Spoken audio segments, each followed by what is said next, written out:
Hey, and welcome into Live with Lighthouse, the show where we guide you to the technology, talent, and marketing solutions to drive your business forward. I'm your host, Joe Ray. We're back for another marketing series episode this week.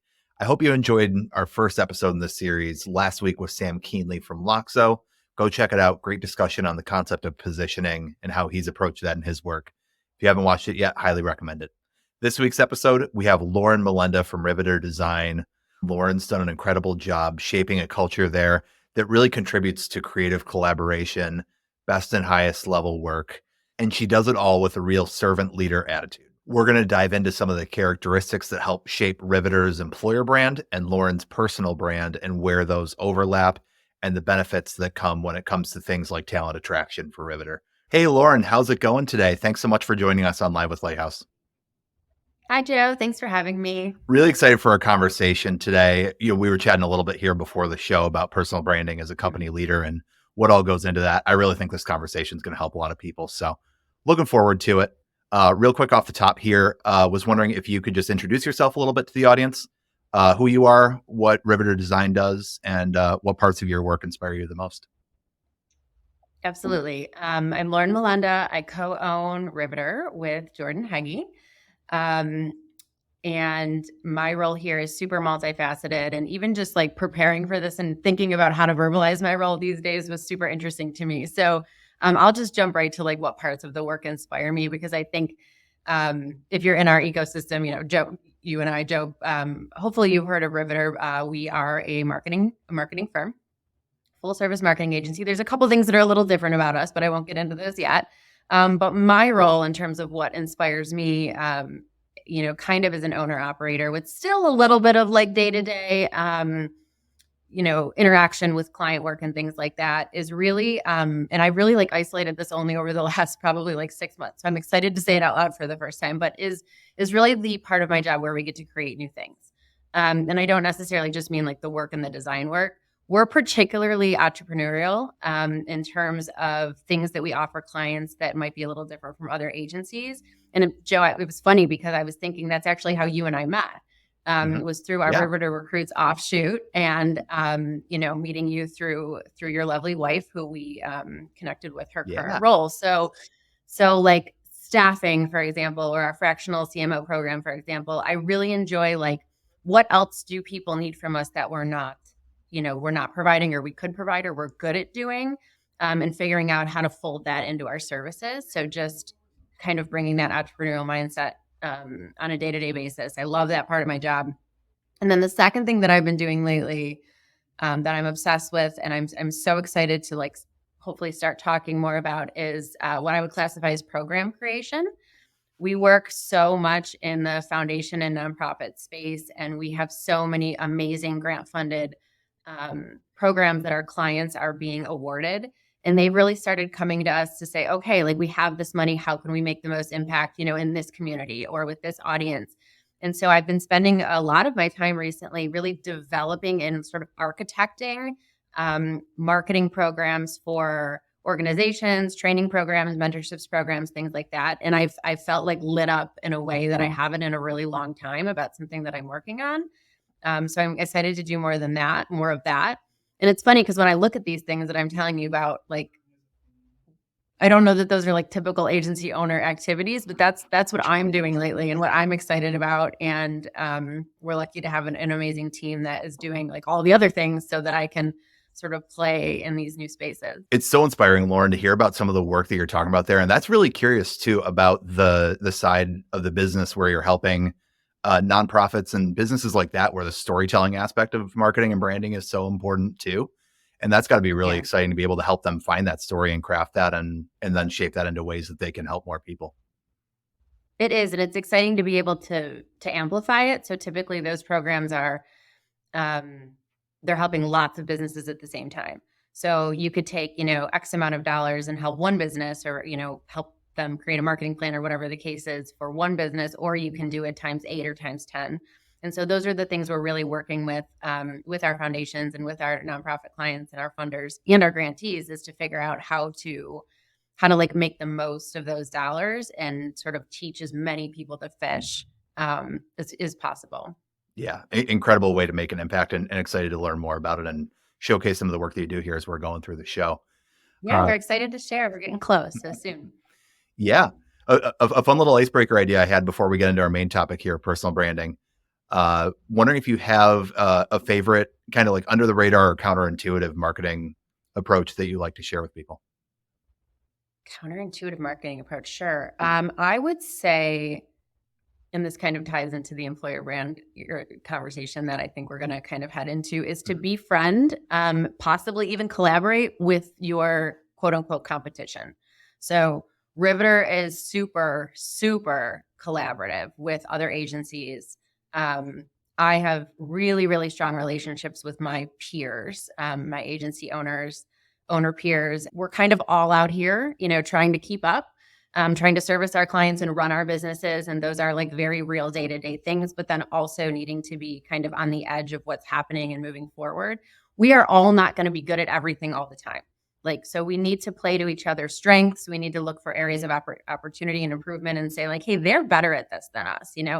For example, like paid media is something that Riveter doesn't do in-house. So we've had various paid media partners over the years. That's great. There's other agencies that are better at that than we are. We're very transparent, to our clients in that case. So like, who can we partner with that can offer their expertise, their buying power, their tools to our clients, and we can make it, mutually beneficial. Just one example. There's a lot of things that we're really strong at that we really focus on that other agencies don't, have in-house or aren't focused on. And so, I'm constantly meeting with, whether it's just like coffee friendship wise, or it's like collaboration planning wise, our competition and saying like, how can we help each other? How can we lift each other up? What are you doing that I should be doing? This is my biggest problem. How are you handling that problem? What's your biggest problem? I think those conversations are really, really important. And it's so counterintuitive to like how I came up in the agency world, which was these like really clear lines between, the big agencies. And it was very competitive. And you maybe saw them walking in and out of a pitch, but that was it. So we try to approach that really differently. Yeah, it's one of my favorite things. And we see that in the technology side around Buffalo too, that at Lighthouse here, we have a technology recruiting side.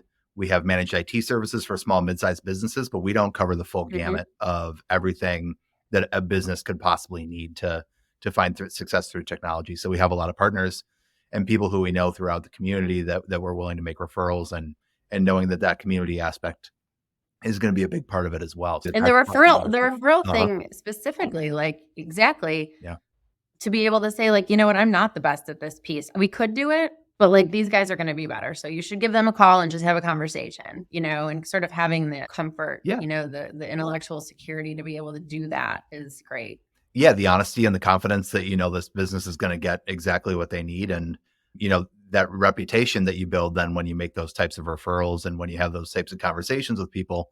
I think, Lauren, that's going to really play well into our conversation here, talking about personal branding as a company leader, because we talk about this a little bit too, in the concept of when you're the face of a company, you as co-owner of Riveter with Jordan, the reputation that you both have when you're interacting with other people in the community, the work that you do, the lessons that you share, things like that all plays together. And I'm really excited to explore where that all intersects as we go in here. Oh, me too. Sound like some good topics. Yeah. If we can go to a starting point a little bit, because I think the leadership aspect is really where this conversation is going to start from. Can you tell us a little bit about your career path, some of the decisions that led to you starting Riveter, and some of the experiences that, shaped your leadership style that you employ today? Absolutely. Recalibration quickly. I actually didn't start Riveter. Jordan did. Jordan Nagy, my partner. We have worked together, and I was trying to do the math in my car ride this morning because I always just say 20 years, but that's a little bit of hyperbole at this point. I would say almost 18 years. She and I worked together, several different agencies. I think at some level we always joked or knew that we wanted to work together like in a more meaningful way when we were younger, but we were kids. But we've always worked really well together. We're just incredibly well suited for one another. Fundamentally, we agree on literally everything, even though we're very different and we approach, problems and our work very differently. But at the end of the day, we are just in such perfect alignment. So I think in some level, we always knew we would do something together. We were both at an agency together. in 2012, and she left to start Riveter, and I hopped over to one more agency, and I was there for just a couple of more years, maybe two. And then I was ready to make that leap as well. But by that time, she had already really grown Riveter into kind of a thriving freelance business where she was pulling in other partners. And she basically said, hey, like, I'm getting busy enough if you're ready. Like all of us who have made a jump to freelance at some point, I was nervous. Am I going to have any hours? Are people going to call me? Am I going to lose the security of a full-time salary? So she had basically said, like, if you jump, I'm going to be able to catch you, like with at least some consistent work. Like, I'm ready. Come on, we can do this. So I did, and I joined her, and we collaborated for about a year more informally, and then we reincorporated as partners in 2017, and I became co-owner of Riveter at that point. I always want to make sure to give her credit as like the founder, because it really Yeah, was all appreciate her, that. and she just was fortuitous. It was, well, I would say she had the foresight to, she very could have easily named it like the Jordan Heggie Agency, but she didn't. She named it Riveter. So it was very easy for me to like slip in. And now I feel like I've always been here. But that's really how we got started. And that's really when we put the gas. It's so funny because the gas to the floor for us is like a 5-mile increment, like over 11 years. But that's really when we changed the model. We became, quote unquote, real agency. We figured out our model. We figured out our core team. We figured out our subcontractors. We got an office. We did the things to sort of like kicking and screaming a little bit because we're both like reluctant entrepreneurs, but to sort of legitimize the agency and sort of put things in place to allow us to grow. But yeah, that's actually kind of the origin story, Riveter wise, is that she jumped first and had the guts to do that. And then I just kind of tagged along, luckily. Yeah. That's incredible to hear a little bit of just kind of the inspirations that go there. And I imagine something else that's come up a lot for you and for Jordan too. I would imagine along this journey is the concept of servant leadership. You mentioned that that's something that's really important to you, and where did that philosophy come into play for you just kind of throughout this origin journey here?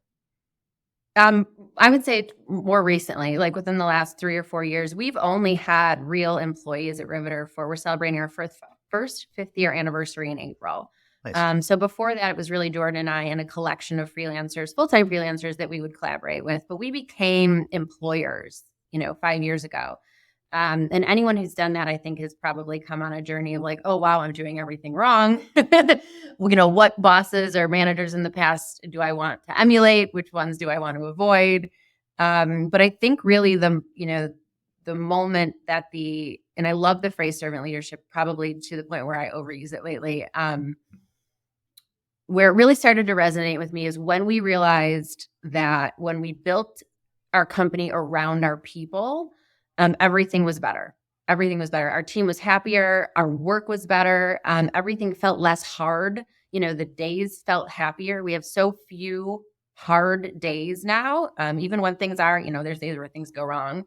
But when we really started to meet with our team members, craft their roles around their lives, what do you want your life to look like? What are your obligations and your passions at home? What do you want your role here to look like? What kind of work do you want to work on? Do you want to work on one big client? Do you want to work on a lot of little clients? Do you want to come to an office? Do you want to work from home? Everything we do here, and I realize this is a little bit unorthodox, but is about, how can we create your career around your life? And I think that being small, where we can do that. I think probably if you were, 500 or 600 person company, it would be harder to create all of these. But it works beautifully. It works seamlessly, and immediately everything was so good. Everybody was so happy. The work was so good. The collaboration was so good. There was so much mutual respect. And that's really sort of when I started to realize that my role as a leader was to create an environment where all of these people can do their best and highest work, can be in a role that fulfills them, but then also have the boundaries in place that they desire. And that is my best and highest, is to figure out how to support them in that journey. I think it's these days, like in terms of what I do from a leadership perspective, other than just like meet with the team, it's really spending the beginning of the week looking at what everybody else is doing and say like, okay, how can I support you? Can I scope that for you? Can I schedule that for you? Do you want me to take something off your plate? Oh, that feels like a big thing. Do you want me to collaborate with you on it? Like I almost feel in a weird way like I'm kind of everybody's assistant. And that also makes me the happiest because I know that nobody's overwhelmed, nobody's, underwhelmed, um, nobody's focused anywhere that like isn't where they want to be focused. And so that's kind of how I'm approaching my role these days as far as, leading specifically our account service team at Riveter.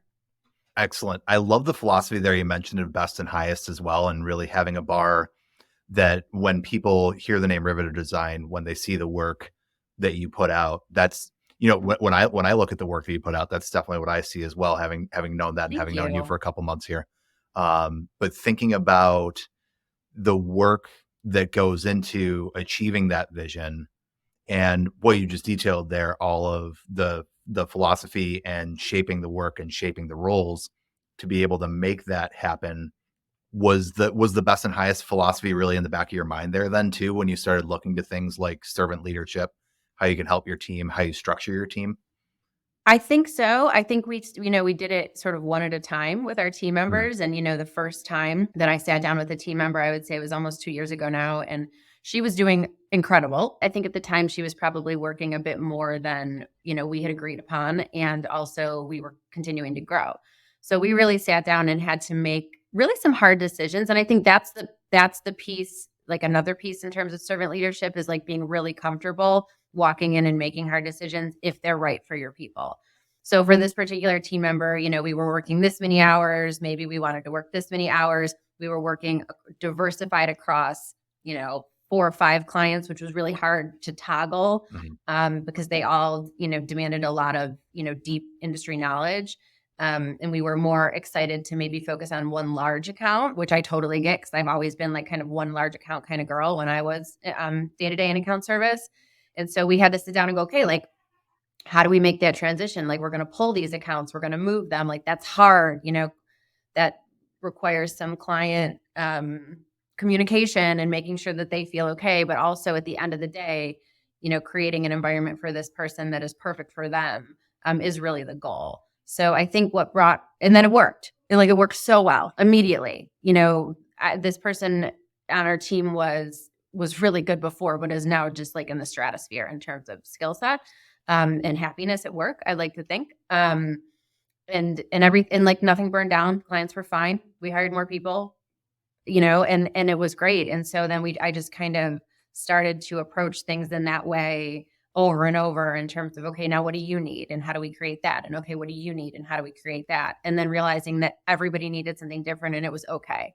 It didn't create unfairness. It Mhm. didn't create distrust among the team. Nobody was looking at what somebody else had or was doing or what their hours were or how many clients they had or anything like that. All the things that I think companies are afraid of, like fairness, I just have never really been a problem because everybody has created, with me, I think a life that suits them.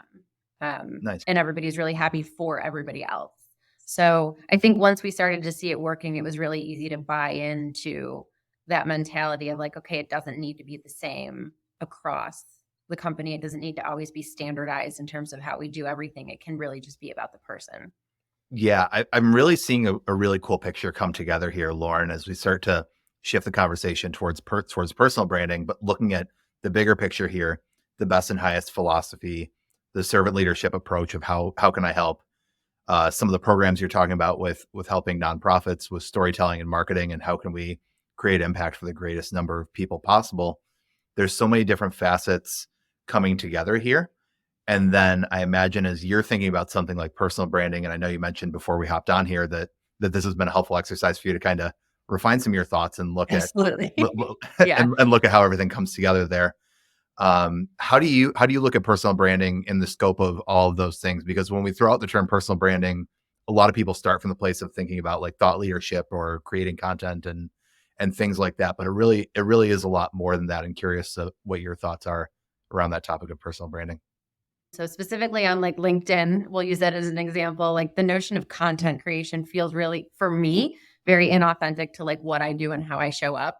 I think my personal brand or what exists of it is really just and everyone says it's right. It's about me being authentic, but I think I show up exactly how I am as a person. I'm, self-deprecating. I need help. I'm really willing to admit my faults and especially professionally, hey guys, I did this wrong and I found a better way and I want to share it with you. Or like, hey guys, I'm really struggling with this. Like, who out there has done this or knows how to do this?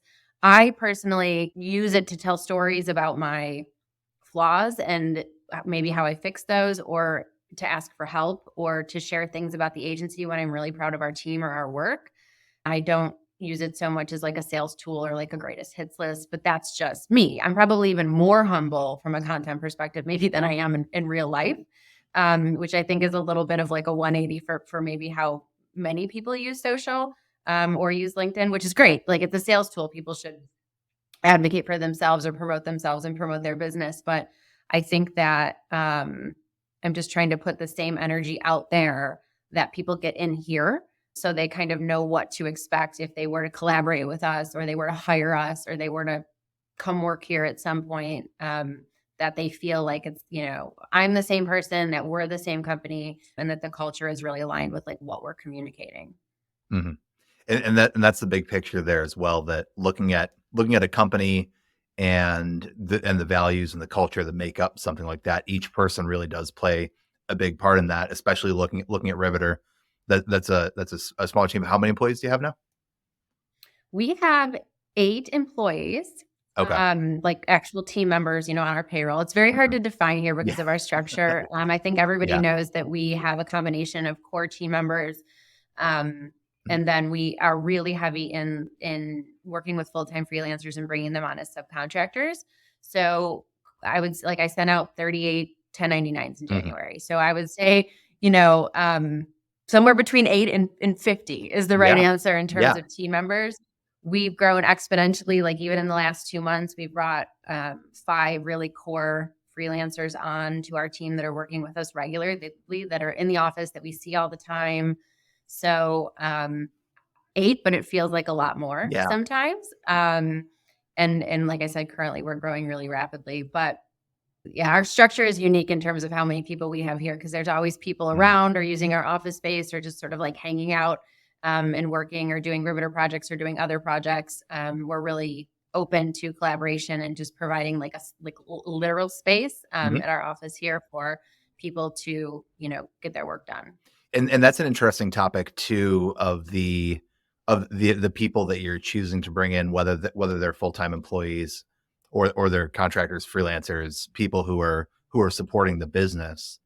What's your philosophy on who you choose to bring in to Riveter and making sure they align with some of those values? And that employer brand, I guess, really is the word where we're going to then.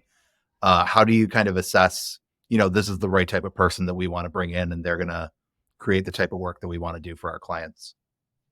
That's a great question. Without being, sounding like every other company, I would say our core values are passionate, meticulous, strategic, and over delivery, to the point where every single week in our status meetings, we go around the table at the end of the meeting and we recognize one other person on the team. Everybody recognizes at least one other person who showed up last week in a particularly passionate, meticulous, strategic, or in the manner of over delivery. I like So that. they're so top of mind. We have hired based on those values. We have parted ways with people based on values misalignment. They're not just like something on the wall. They are really about every single part of our day. And even when I do pitches or proposals, I do a lot of business development here. I talk about those deeply because that is what clients can expect and that is what team members can expect. So I think we do our performance reviews by those values, really everything. So I think that would be my answer: is how do I know someone's a good fit? They're passionate, they're meticulous, they're strategic, and they're inherently committed to over delivery at every juncture, not just like extra options for a logo, Mhm. but like, hey, I also had this idea and I wanted to try it out, or, I spent some extra time doing this, or, maybe we can try this next time, or whatever the case might be, just really going above and beyond at every opportunity. And that's not a taught thing, right? Like, that's an inherent thing that people sort of either have or they don't. And I think we've been able to isolate and attract people who are just as committed to the bar being, as high as our bar is. And we've gotten really lucky there. I will say, not to kind of jump around a little bit, Go ahead. Yeah. that there's been a really interesting thing that's happened, especially recently. Like I have a good example of it happening recently where I put out a call. We need to grow in our copywriting department. We're busy in that way. And so I put out a call on LinkedIn, literally one LinkedIn post, just a post. I didn't make a job description. I didn't do anything. I just said, hey, we need to beef up writers. We like 1099s. We like part-time people. We really don't care. We just need some great writers. If anybody's looking. And I got like 250 some responses and portfolios in like Wow. 48 hours, to the point where I was like, oh God, and because not responding to people like makes me feel horrible. So I was like, now I've created like a day of work for myself, which is fine. To categorize these and go through all of them. But I digress. That was wonderful. And I'd like to think that that's because we have a strong employer brand and people know what it would be like to work with us. However, there was a particular candidate who over the past year has been in touch with us multiple times. I met her for coffee. We didn't have anything really like available, or we weren't in a position where we were growing this time last year. But she had expressed at that point, like, I really like what you guys are doing and I'd really love to come be a part of it. Great. And then throughout the year, even in social media, she's been sort of like commenting and showing me, intentionally or not, that she's engaged in our work, that she's like really looking at what we're doing. Even most recently, we made a post about our holiday gifts, which is to our clients, which is something that we're really into. And we do kind of a big deal of every year. And just saying, you guys are so creative. Like I've always, thought the world of your team, but this is the sort of thing that makes me really excited about, hopefully collaborating with you someday. So she's just kind of reminded me throughout the year that she's still there. And so when her name is Lindsay and she's wonderful. And so when I posted this thing, she was the first person to respond. And she was like, you already know that I'm interested. That was all she said. And I was like, yes. And we were, drowning. We needed to pull somebody in for a particular project really quickly. It's not a position I love to be in, but we were very busy very quickly at the beginning of this year. And I called her and that was the moment, right? Like we brought her on. And in thinking about that, I was like, not only did our employer brand and what we've created and been putting out there, make this person so interested in being with us, she took the time to sort of go on a journey to demonstrate to us that she was committed as well, so that when the time was right, it was a really, really, really easy decision. And it's been a couple of weeks that we've been collaborating, and it's like, I feel like it's a really, really great decision so far. She's really happy. We're really happy. But I think that's probably the most recent example of like what can just showing up and showing people what what your workplace is like on a daily basis do for you in the moments where you are ready to grow. There are people that are already like emotionally and values wise like pre-vetted. Mm-hmm.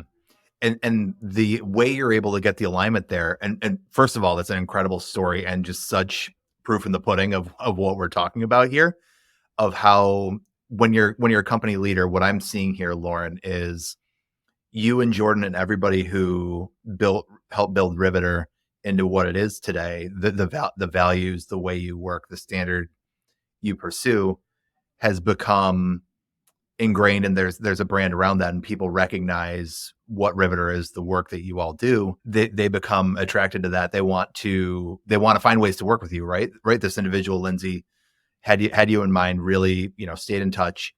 She was top of mind for you then when you, as Lauren Molenda, went to post and said, hey, we're looking for copywriters at Riveter. There's that brand recognition right there of Riveter Design. This is what they stand for. Lauren Molenda, this is what she stands for. And then people are coming to that. And that's incredible to hear. 250 applicants in 2 days is incredible. But, but it's all about finding the right person. Yeah. And you found the right person right there. If anyone's looking for writers, let me know. I will send you some resumes. Really excellent people. And I think a part of that also is that from a employer, like from a Riveter personality standpoint, one of the things I think we do that I really appreciate is we share like relentlessly our work. In fact, I'm always kind of surprised when I know of an agency and I can't like picture any of their work on social. I think that sharing the work, like the work product, is so important. And I think like giving credit to the actual people who did the work is so important. And we do that really well here. I'm not going to take credit for it. That's literally the rest of the team. Jenna and Allie manage our social, and Jordan has a heavy hand in it as well. But like if we work with a freelancer on a project, they're tagged on LinkedIn. If we work with another agency on a project, they're tagged on LinkedIn. And like we give credit where credit is due, and we call out the actual people that do the work, no matter like how new, how junior, how competitive or whatever the case might be. And I think that's really important. People want to feel recognized, and we want to make sure that they know that we're proud to work with them. Like I'm proud to tag those people, and I'm proud to say that they worked, under our brand and they worked for us, and just like give them the recognition that they deserve. So, not that I'm calling out anyone else, but like I want to see more work. I want to see more work from other agencies, and I want to see who did it. And I want to be able to like congratulate them or see them at the Addies and be like, oh, that video you did was awesome. Because it's not, it's not always formulaic. It's not always about the data with us. Like, yes, we can make case studies and say we grew the, whatever, 50%. And it really moved the needle. But I also think that just like Dana made this thing and it was absolutely beautiful. And we want to tell you about it. I think that can also be more meaningful than just focusing on data. At least from an employer standpoint. Yeah. And to that point there too, Lauren, the storytelling aspect of, as we start to wrap this up here, you have clients who are coming to you, whether it's for a new design or new brand logo, things like that. Those brands have a story, right? They have something that they need to communicate. And that's an incredible thing then to be able to, as Riveter, share, hey, this client came to us wanting to communicate more of this, maybe just refine their logo and brand colors and things like that to better communicate what they do and whatnot. And that makes a huge difference for them. There's, sometimes there's data behind there, but that's also a story that you're telling over time. That's really impactful. Yeah, it's been amazing watching people sort of come on the storytelling journey with us over like the last 10 years or so, I would say, when people really realize like, oh, we all are emotionally connected to stories. That's what resonates, and then really you totally hit the nail on the head, really helping our clients no matter what they do. We are so heavy in manufacturing. I would say 40% of our business right now is in manufacturing, which we love. And there are cool stories there, right? It's, I think people don't always think that those types of brands are the sexiest, but like we will tell a cool story about anything, about any piece of equipment, about any tool, any, part. It's used to make something cool. There's cool people that do it. There's always something we can find that is going to make whatever it is interesting, even if like right off the bat, you're like, oh, wow, that's something I don't know anything about. I think there's a story everywhere. Yeah, that's an incredible note to leave people with. And as they're looking for stories, they're going to consider, what their employer brand is, what stories their companies are telling, people who are watching this. Also who are company leaders are going to be starting to think about their personal brand and their leadership style, how it ties into their work they do. Any closing advice here as we wrap up, Lauren, for people who are watching this, whether they're starting to assess their personal brand or their employer brand, what are some of the things that they should be thinking of in terms of if they want to be more conscious of their brand and how that's reflected with the people they work with? I guess my advice would be to be less conscious of your brand. I spend a lot of time here with our team, reminding people that everyone is human. That you don't like, I don't expect our team to be like this set of like Riveter bots or anything, pumping out we worked on this and the results were this. I really want people to figure out what their tone is, what is authentic to them. And I expect everyone to show up completely differently on social, whether it's cadence of posting, whether it's the type of things you share, whether it's, whatever voice I don't even say you've created for yourself, but I would start with who you actually are and then figure out a way to connect with people in that way. So I don't love the notion of like crafting a voice, not that that's what you're suggesting, but like crafting a voice or, so creating a persona. I love the notion of saying like, who am I really? And how can I communicate that appropriately, like on professional platforms? What about me do I want to share with the world, even if it's just part of your life? Yeah. And that's exactly where I would love for that to go too. And always it starts with a reflection, right? It starts with with who am I, what do other people value, what do I value, and what do I want people to know about me, and then really just exploring and being open to how that shows up. So really exciting opportunities there for people, but also just really goes to authentically showing up and doing good work and doing impactful work for the people that you serve. So is what it's all about at the end of the day. It absolutely is. And also I would say don't be afraid to show some weakness or some vulnerability. Yeah, absolutely. Ask for help, tell people some things you're struggling with, engagement wise, like not to go to numbers, but like I see it, I see how many more people react when I ask, when I say, "Hey, does anybody have any ideas on how to tackle this?"